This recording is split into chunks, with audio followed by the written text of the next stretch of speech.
Hello and welcome to Your Property Empire. I'm Chris Gray. On tonight's show, as it's getting tougher and tougher to borrow money from the banks, should you wait until things change, or are you better off jumping in now, as the chances of getting approved later on will be almost impossible? Is the property market going to take a turn for the worse, or is it just certain types of property that you need to avoid? And are there certain types of property that always go well, no matter what the rest of the general market is going, whether it's going up, down, or even sideways? Well, let's kick off tonight with Century 21's Charles Tarbey and take a look at what's happening with the property market around Australia. Welcome to the show, Charles. Thank you, Chris. Wonderful. So we've just done a bit of a speaking tour around Sydney, Melbourne and Brisbane, so I'd be interested to see what your thoughts are on the clearance rates at the moment. Yeah, it's been a very interesting week again, especially when the slowdown is still occurring in some parts of the country, but still in others it just hasn't done so. 70.7% was the clearance rate, and this time last week it was 70.3%. So it's actually up on a national basis. Sydney hit a low last week of 69.5%, but it jumped back up again.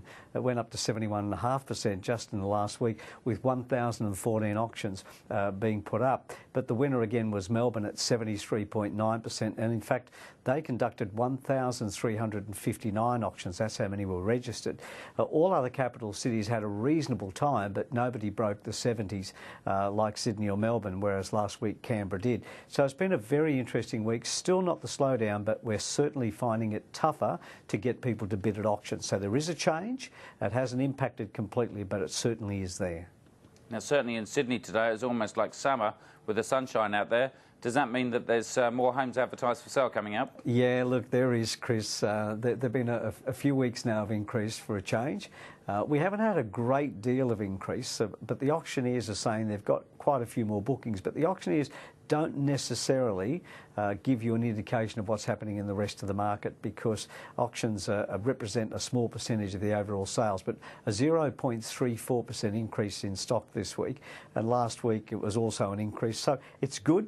We need more, but as the buyers diminish and the stock rises, the two shall meet and things will change.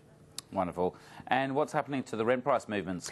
Yeah, they've been actually reasonably steady. They were down last week, only a small amount of 0.23%.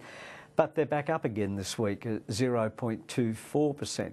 Most of the capital cities didn't perform very well at all, actually. They were in the negative. And last week, when I looked at the rent movement, Hobart was the number one, a 2.39% increase over the week before. And here's the interesting thing, Hobart was the only one that had anything. Every other capital city was negative, one was balanced, but Hobart had another climb of 1.3% on its rental movement. So it's had quite an extraordinary fortnight. And then finally, the vacancy rates. Yeah, very good again. Still, I'm a bit concerned with Perth. Still was moving downwards before, but snudged up a little bit. Best performing capital city was Melbourne at 0.93%, and that was followed by Sydney at 1.79%. You know, they're fantastic vacancy rates in any case, but still, Perth was the one, came in at 8.2. It's been over 8 again for a couple of weeks. It was under 8 for a while. But 8.2, that gave us a combined total of 3.64% vacancy rate for those three capital cities, Chris.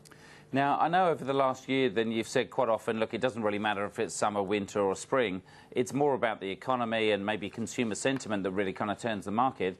What's on the horizon for things that might suddenly change the market? Yeah, look, there's always a talk of interest rate. That will have a massive impact. Only small increases will have a massive impact.